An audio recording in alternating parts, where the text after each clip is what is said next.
నిన్న మధ్యాహ్నం 2:30 సౌత్ కాశ్మీర్లో ఒక టెర్రరిస్ట్ అటాక్ జరిగింది. ఈ టెర్రరిస్ట్ అటాక్ 2019లో పుల్వామా అటాక్ కన్నా చాలా పెద్దది. ఈ పహల్గామ్ అటాక్ గురించి చెప్పే ముందు నేనేం చెప్పబోతున్నానంటే, మాకు అసలు ఓపిక లేదు. పాకిస్తాన్ని 2 ముక్కలు చేయాల్సిందే, బలోచిస్తాన్ని విడగొట్టాల్సిందే. ఈ పహల్గామ్ అటాక్ తర్వాత ఇండియన్స్ పేషెన్స్ని కోల్పోయారు. ఈ పహల్గామ్ అటాక్కి రివెంజ్ 1 మంత్ 2 మంత్ 1 ఇయర్ కాదు, ఇమ్మీడియట్గా కావాలి.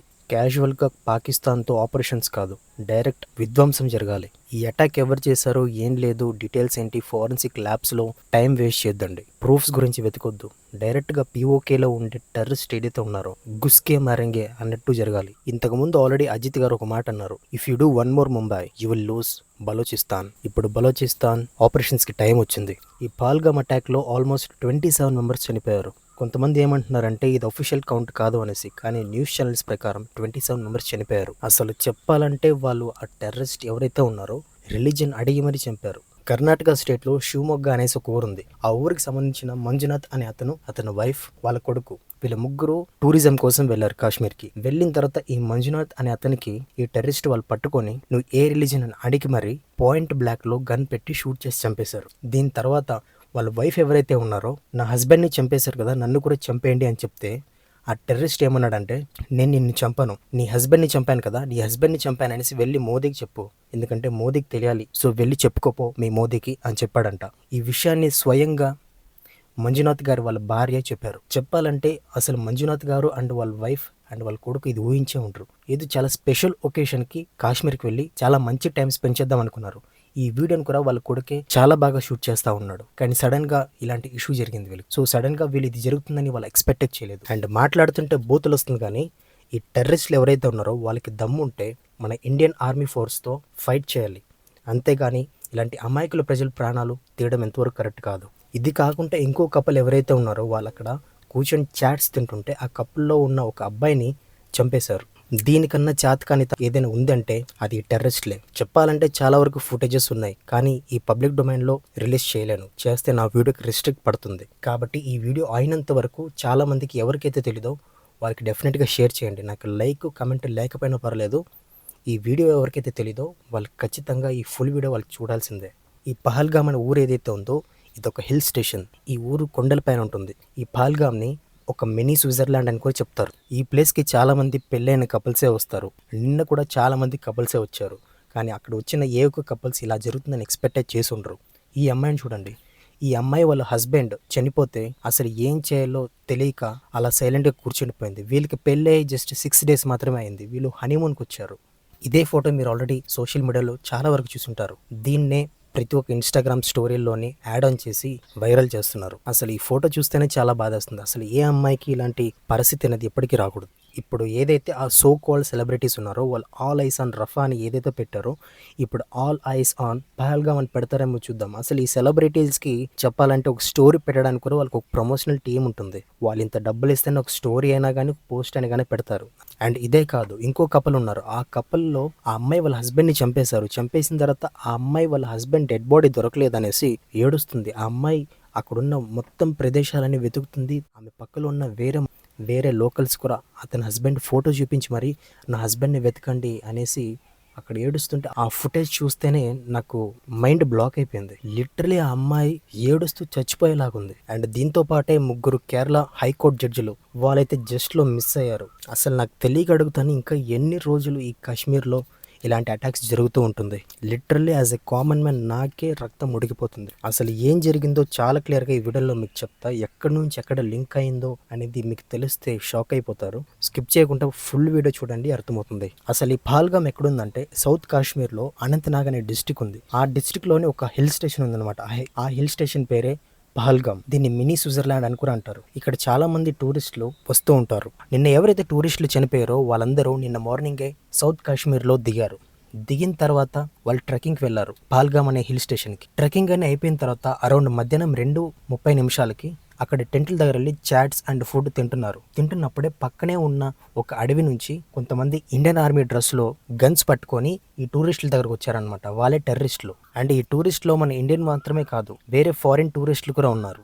అక్కడ ఉన్న టూరిస్టులు అందరూ ఏమనుకున్నారంటే వీళ్ళు నిజంగానే ఆర్మీ వాళ్ళు అనుకున్నారు. కానీ సడన్గా వాళ్ళు అటాక్ చేసే వరకు వాళ్ళకి తెలియదు వీళ్ళు టెర్రరిస్టులు అని చాలా లేట్గా వాళ్ళకి తెలిసింది. కొంతమంది టూరిస్టులు అయితే ఆ గన్ శబ్దాలు విని పారిపోయారు. లిటరల్ గా చెప్పాలంటే ఆ టెర్రరిస్టులు ఇది నార్మల్ టెర్రరిస్ట్ అటాక్ కాదు, ఇది లిటరలీ ఒక రిలీజన్ పైన జరిగిన అటాక్. ఎందుకంటే అక్కడ ఉన్న టెర్రరిస్టులు జస్ట్ మనుషుల్ని చంపలేదు, వాళ్ళు ఎవరైతే టూరిస్టులు వచ్చారో వాళ్ళు హిందూసా కాదా అనేసి కన్ఫర్మ్ చేసుకొని వాళ్ళు హిందూస్ అయితేనే మాత్రమే వాళ్ళని చంపేశారు. లిటరలీ అక్కడున్న కొంతమంది లోకల్స్ ఏమంటున్నారంటే ఈ టూరిస్టులు ఎవరైతే ఉన్నారో వాళ్ళని చాలా కామెడీగా, చాలా హీనంగా వాళ్ళు బట్టలన్నీ ఇప్పి, చెప్పాలంటే లిటరల్ గా ప్యాంట్ విప్పి ఆ ప్రైవేట్ పార్ట్ని ఏదైతే ఉందో దాన్ని క్లియర్గా చూసి ఆ ప్రైవేట్ పార్ట్ని కూడా చూసి నవ్వి వీడు హిందూనే, వీడు ముస్లిం కాదు, వీడు కన్ఫర్మ్ అయిన తర్వాతే స్పాట్ గన్ షాట్తో షూట్ చేసి చంపారంట. నాకు నోట్లో బూతులు వస్తున్నాయి, చెప్పకూడదు, ఇంతకన్నా చాతికంతనం ఏదైనా ఉందా అనేసి నేను అంటున్నా. ద రెసిస్టెంట్ టీమ్ అనేసి ఉందన్నమాట. ఈ అటాక్ని మేమే చేసామని వాళ్ళు ఒప్పుకున్నారు. కానీ ఈ అటాక్ చేయించింది పాకిస్తాన్లో ఉన్న లష్కర్ ఏ తోయబ్బా. అసలు వాళ్ళు ఎందుకు అటాక్ చేశారు, దీనికి పాకిస్తాన్కి ఇండియాకి ఏంటి సంబంధం అంటే, నీ దగ్గర ఏమైనా ప్రూఫ్ ఉన్నాయా అంటే నేను రీసెంట్గా కొన్ని 6 ప్రూఫ్ కలెక్ట్ చేశాను, అది మీకు చూపిస్తాను చూడండి. Reason number 1, Jammu and Kashmir CM ఉన్నారు ఒమర్ అబ్దుల్లా అనేసి, ద కాన్ఫరెన్స్ పార్టీకి. ఆ పార్టీలో ఉన్న ఒక ఎంపీ ఇలా అన్నాడు, टूरिज्म नहीं है मेरी नजर में ये कल्चरल इन्वेजन हो रहा है by purpose and by design. కాశ్మీర్లో టూరిజం పెరిగిపోతుందంట అండ్ అదే కాశ్మీర్లో కల్చరల్ ఇన్వేషన్ జరిగిపోతుందంట. కావాలనే హిందువుల్ని యాజ్ అ టూరిస్ట్గా పంపుతున్నారంట.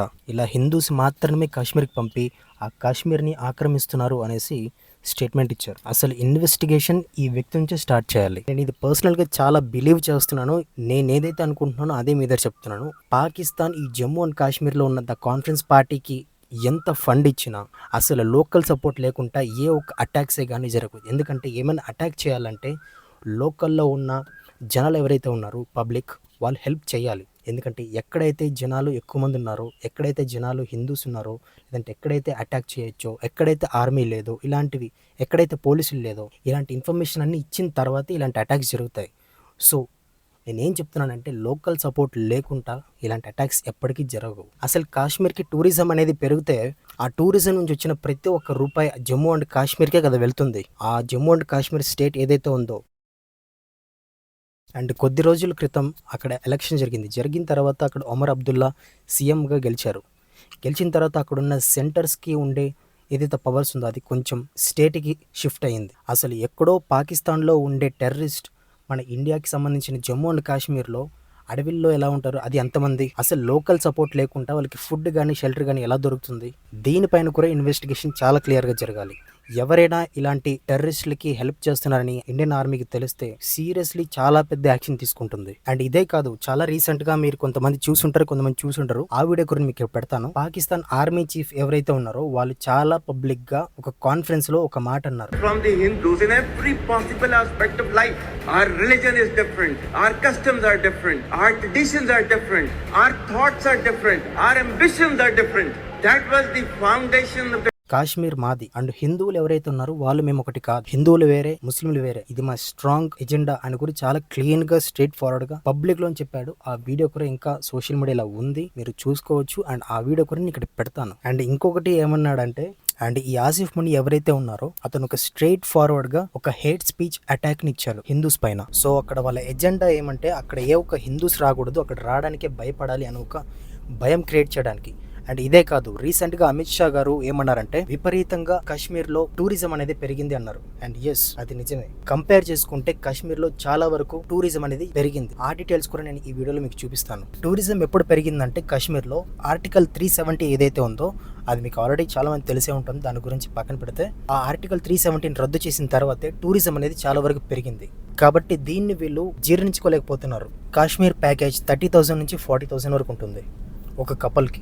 ఒకవేళ ఫ్లైట్ ఛార్జెస్ అవన్నీ చూసుకుంటే ఆల్మోస్ట్ ఒక 1 lakh వరకు వెళ్ళిపోతుంది. ఈ కాశ్మీర్ లోకల్స్ ఏం చేస్తున్నారంటే మన ఫండ్ తీసుకొని ఈ టెర్రరిస్టులకి ఫండ్ చేసి మన పైన అటాక్ చేపిస్తున్నారేమో అనేసి నాకు అనిపిస్తుంది. ఆర్టికల్ 370 రద్దు కాకముందర టూరిజం అనేది చాలా తక్కువ ఉండేది, కానీ ఇప్పుడు ఆర్టికల్ 370 రద్దు అయిన తర్వాత చాలా మూవీస్ అక్కడ షూటింగ్ జరుగుతున్నాయి, టూరిజం కూడా చాలా పెరుగుతున్నాయి. సో దీన్ని కూడా పాకిస్తాన్ జీర్ణించుకోలేకపోతుంది. సో దీని వల్ల ఏమైందంటే POK లో ఉన్న కాశ్మీర్ లో పాకిస్తాన్ గవర్నమెంట్ పైన తిరగబడ్డారు. ఏమని తిరగబడ్డారంటే ఇండియాకి సంబంధించిన కాశ్మీర్ చూడండి ఎంత రిచ్గా ఉందో, ఎంత డెవలప్మెంట్ జరుగుతుందో, టూరిజం ఎంత బాగా పెరుగుతుంది, అక్కడ జనాలు కూడా చాలా రిచ్గా డెవలప్ అవుతున్నారు. కానీ మేము చూస్తే మాకు తినడానికి తిండి కూడా లేదు, కరెంటు లేదు, అండ్ ప్రైజెస్ కూడా చాలా ఎక్కువ ఉంది అనేసి అక్కడ పాకిస్తాన్ గవర్నమెంట్ పైన విరుచుకుపడ్డారు. సో అందుకనేసి మన ఇండియాలో ఉన్న కాశ్మీర్ని ఇలాగా ఏదైనా ఒక అటాక్ చేస్తే ఆటోమేటిక్గా POKలో ఉన్న కాశ్మీర్లు ఎవరైతే ఉన్నారో తిరగబడ్డారు వాళ్ళు ఆటోమేటిక్గా సైలెంట్ అయిపోతారు అనేసి ఇలాంటివి చేస్తున్నారు. అండ్ దీంతో పాటే వాళ్ళు ఏం చెప్పడానికి ఈ అటాక్ చేశారంటే ప్రతి ఒక్క ఇండియన్ ఇంకా కాశ్మీర్ సేఫ్గా లేదు, Kashmir is still on fire అనేసి వీళ్ళు గుర్తు చేయడానికి ఇలాంటి అటాక్స్ చేశారు. దీన్ని చాలా సింపుల్గా చెప్పాలంటే ఒక హ్యూమన్ సైకాలజీతో వాళ్ళు ఆడుకుంటున్నారు. అంటే ఇప్పుడు ఫర్ ఎగ్జాంపుల్ నేనే కానీ లేదా ఈ వీడియో చూస్తున్న మీరే కానీ ఆటోమేటిక్గా ఎప్పటికైనా కాశ్మీర్కి ట్రిప్కి వెళ్ళాలంటే అక్కడ వెళ్తే ఇలాంటి అటాక్స్ జరుగుతాయి అనేసి మన మైండ్లో ట్రిగర్ అయ్యి మనం అక్కడ వెళ్ళకుండా ఆగిపోతాం. సో ఈ టూరిజం సైకాలజీని వాళ్ళు ట్రిగర్ చేసి ఇలాంటి అటాక్ చేస్తున్నారు. అండ్ ఇంకో మెయిన్ పాయింట్ ఏం చెప్తున్నానంటే April 14th అమర్నాథ్ యాత్ర అది ఏదైతే ఉందో ఆన్లైన్ రిజిస్ట్రేషన్ స్టార్ట్ అయింది. చాలా మంది భక్తులు ఈ అమర్నాథ్ యాత్రకి రిజిస్ట్రేషన్ చేసుకున్నారు. ఈ అమర్నాథ్ యాత్రకి వెళ్ళాలంటే 2 దారులు ఉన్నాయి. ఒకటి పహల్గామ్ రూట్. ఈ పహల్గామ్ రూట్ కొంచెం లాంగ్ ఉన్నా కూడా నడవడానికి చాలా ఈజీగా ఉంటుంది. రెండోది బాల్తార్ రూట్. అది షార్ట్గా ఉన్నా అక్కడ నడవడానికి చాలా కష్టంగా ఉంటుంది, ఎందుకంటే చాలా గుంతలు రాయిలు ఉన్నాయన్నమాట. సో ఈ టెర్రరిస్టులు ఎవరైతే ఉన్నారో వాళ్ళు ఏమనుకున్నారంటే ఈ అమర్నాథ్ యాత్ర స్టార్ట్ అయితే ఈ జనాల పైన అటాక్ చేయడం చాలా కష్టం అవుతుంది. ఎందుకంటే అమర్నాథ్ యాత్రలో సెక్యూరిటీ అనేది చాలా గట్టిగా ఉంటుంది. లిటరలీ ఆర్మీ ఫోర్సెస్ అందరూ చాలా డ్రోన్స్ పెట్టి చాలా CCTV ఫోటేజెస్ అన్ని పెట్టి చాలా క్లోజ్గా మానిటైజ్ చేస్తూ ఉంటారు. అటాక్స్ జరగడం చాలా తక్కువ. కాబట్టి ఆ యాత్ర జరగక ముందరే వీళ్ళు అటాక్ చేయాలనుకున్నారు. అండ్ మ్యాక్సిమం జనాలు ఈ పహల్గామ్ రూట్ నుంచే ఆ యాత్రకి వెళ్ళాలనుకుంటారు. కాబట్టి వీళ్ళు కరెక్ట్గా ఆ పహల్గామ్లోనే ప్లాన్ చేసి అక్కడ ఒక అటాక్ చేశారు. And third reason, America vice president JD Vance అతను వైఫ్తో పాటు ఇండియాకి వచ్చారు. అతని వైఫ్ పేరు వచ్చేసి ఉషా, ఆమె వచ్చేసి ఒక తెలుగు అమ్మాయి. వీళ్ళిద్దరు ఇండియాకి వచ్చారు. ఇండియాకి వచ్చిన తర్వాత రాజస్థాన్ కూడా వచ్చారు. టూరిజం అన్ని చాలా ఎక్స్ప్లోర్ చేశారు. సో ఈ వైస్ ప్రెసిడెంట్ గారు మన ఇండియాకి ఎందుకు వచ్చారంటే ఈ ట్రేడ్ వార్ ఏదైతే జరుగుతుందో చైనాకి అండ్ అమెరికాకి, సో దానివల్ల వాళ్ళు ఎట్టు పరిస్థితిలో లాస్ అవ్వకూడదనేసి అమెరికాకి సంబంధించిన ఫ్యాక్టరీస్ అండ్ కంపెనీస్ ఏదైతే ఉందో దాన్ని ఇండియాలో పెట్టాలి అనేసి ఆ డిస్కషన్ చేయడానికి మన ఇండియాకి వచ్చారనమాట. సో ఇండియా సేఫ్ కాదు అనే ఒక ఉద్దేశం అమెరికా వైస్ ప్రెసిడెంట్ మైండ్లో రావాలి అనేసి ఇలాంటి అటాక్ చేశారు. అండ్ మీరు ఇది కూడా అబ్జర్వ్ చేస్తే 2000 సంవత్సరంలో అంటే 2000 ఇయర్లో బిల్ క్లింటన్ అనే ఒక ప్రెసిడెంట్ మన ఇండియాకి వచ్చారనమాట. వచ్చిన తర్వాత అప్పుడు కూడా సేమ్ ఇలాంటిదే ఒక అటాక్ జరిగింది అదే కాశ్మీర్లో. అప్పుడు ఒక దాదాపు 30+ జనాలు చచ్చిపోయారు. అప్పుడు అదే బిల్ క్లింటన్ కి ఇండియా ఈజ్ నాట్ సేఫ్ అన్నట్టు ఒక ఉద్దేశం క్రియేట్ చేశారు. ఇప్పుడు కూడా అదే జరిగింది. అండ్ ఈ అటాక్ వెనుక చైనా కూడా ఉందా అనేసి మనం తెలుసుకోవాలి. ఎందుకంటే పాకిస్తాన్ కి చాలా వరకు ఫండింగ్ ఆల్రెడీ చైనా ఇచ్చింది. ఇంకా వాళ్ళు అప్పు కూడా ఇంకా తీర్చలేదు. దీంట్లో చైనాకి ఎందుకు సంబంధం ఉందా అని అంటున్నానంటే అమెరికాకి చైనాకి ట్రేడ్ వార్ జరుగుతుంటే మన ఇండియా అమెరికా పక్క వెళ్ళి నేను మీతో ట్రేడ్ చేస్తాను, నేను మీ దగ్గర బిజినెస్ చేస్తాను అనేసి అమెరికా పక్క వెళ్ళి నిలబడింది అనమాట. ఎప్పుడు ఇండియా న్యూట్రల్ గానే ఉంటుంది, కానీ మనకి బిజినెస్ అండ్ డెవలప్మెంట్ ఇంపార్టెంట్ కాబట్టి అమెరికా పక్క వెళ్ళి నిలబడింది. సో దీని వెనకాల చైనా కూడా ఉందనేసి మనం డౌట్ పడొచ్చు. ఎందుకంటే అమెరికా చాలా పెద్ద పెద్ద కంపెనీలు పెట్టాలనుకుంటుంది. లైక్ టెస్లా అనే కార్ మీరు వినే ఉంటారు. ఆ టెస్లా కంపెనీని కూడా ఇండియాలో పెట్టాలనేసి ఎలాన్ మస్క్ ఆల్రెడీ డిస్కషన్ జరుగుతుంది. అండ్ యాపిల్కి సంబంధించిన కంపెనీ కూడా పెట్టాలనేసి చాలా పెద్ద పెద్ద కాంట్రాక్ట్లే సైన్ చేస్తుంది అమెరికాతో మన ఇండియా. సో ఈ ట్రేడ్ని దెబ్బ కొట్టాలనేసి మేబీ చైనా కూడా ప్లాన్ చేస్తుందేమో. అండ్ ఫోర్త్ రీజన్ ఏంటంటే నిన్ననే నరేంద్ర మోదీ గారు సౌదీ అరేబియాకి వెళ్ళారు. అక్కడున్న ప్రిన్స్ వచ్చేసి మన నరేంద్ర మోదీ గారికి చాలా గ్రాండ్ వెల్కమ్ ఇచ్చారు. ఈ పాకిస్తాన్ వాళ్ళు ఎవరైతే ఉన్నారో వాళ్ళు దీన్ని కూడా జీర్ణించుకోలేకపోయారు. ఎందుకంటే సౌదీ అరేబియా వచ్చేసి సున్నీ ముస్లిం కంట్రీ కాబట్టి సున్నీ ముస్లిం కంట్రీ ఇండియాతో క్లోజ్ అవ్వడం పాకిస్తాన్కి ఏమాత్రం ఇష్టం లేదు. ఇదే కాదు, సౌదీ అరేబియాలో ఇంకో ప్రిన్స్ ఉన్నారు. అతనైతే పాకిస్తాన్ ప్రైమ్ మినిస్టర్కి గడ్డి పెట్టి ఇంకొకసారి మీకు అప్పు ఇవ్వను అనేసి చెప్తున్నారు. ఇదే కాకుండా పాకిస్తాన్లో ఇన్వెస్ట్మెంట్ చేయాలంటే కూడా 10 సార్లు ఆలోచిస్తున్నారు. సో దీన్ని ఇండియాని పాకిస్తాన్ కంట్రీని కంపేర్ చేసుకొని కుళ్ళుకుంటున్నారు అనమాట. అండ్ ఈ అటాక్ చేసి ఈ సౌదీ అరేబియా ప్రిన్స్ కూడా ఇండియా అనేది సేఫ్ కాదు అండ్ వాళ్ళకు కూడా గుర్తు చేయించేలాగా చేసింది. ఫిఫ్త్ రీజన్, రీసెంట్ గా అమెరికా రానాను ఇండియాకి అప్పచెప్పింది. రానా పాకిస్తాన్కి ఒక ISI అసెట్. రానాను అరెస్ట్ చేసినందుకు రివెంజ్ గా ఇది ఒక అటాక్ కూడా అనుకోవచ్చు. అండ్ ఈ టెర్రరిస్టులు ఎవరైతే ఉన్నారో వాళ్ళ దగ్గర ఉన్న గన్స్, గ్రెనేడ్స్ ఏదైతే ఉన్నాయో అవన్నీ పాకిస్తాన్ ఆర్మీ దగ్గర ఉన్న వెపన్సే. ఇలాంటి టెర్రరిస్టుల దగ్గర ఇంత పెద్ద వెపన్స్ ఉండదు. వాళ్ళ దగ్గర అంత పెద్ద వెపన్స్ ఉన్నాయంటే దానికి ఫండింగ్ డెఫినెట్గా పాకిస్తానే చేస్తుంది. అండ్ ఫైనల్గా ఈ వీడియో ఎండింగ్లో నీకు ఈ వీడియో కూడా చూపిస్తున్నాను చూడండి. కాశ్మీర్లో క్యాండిల్ లైట్ ప్రొటెస్ట్ లాంటిది చేస్తున్నారు ఈ అటాక్ తర్వాత. అందులో కొంతమంది చూడండి లిటరలీ నవ్వుతున్నారు. అంటే బాగా జరిగిందిరా అన్నట్టే నవ్వుతున్నారు. అక్కడ ఏదైనా కొంచెం బాధ కనిపిస్తుందా మీకు? చూడండి. సో ఆల్రెడీ నేను గెస్ చేసిన ప్రకారం ఏ ఒక్క లోకల్ సపోర్ట్ లేకుండా ఇలాంటి అటాక్స్ ఎప్పటికీ జరగవు. And that's all for today guys. ఈ వీడియో మీకు చాలా ఇన్ఫర్మేటివ్గా అనిపించి ఉంటుంది. ఒకవేళ ఈ వీడియో మీకు నచ్చినట్టయితే నేను మీకు లైక్ చేయండి, కమెంట్ చేయండి అని మాత్రం అడగను. ఈ వీడియోకి మాత్రం డెఫినెట్గా ఎవరికైతే ఈ విషయం తెలీదో వాళ్ళకి షేర్ చేయండి, వాళ్ళు కూడా చూడనివ్వండి, ఇలాంటి నిజాలు తెలియనివ్వండి. And thank you for watching. Bye bye.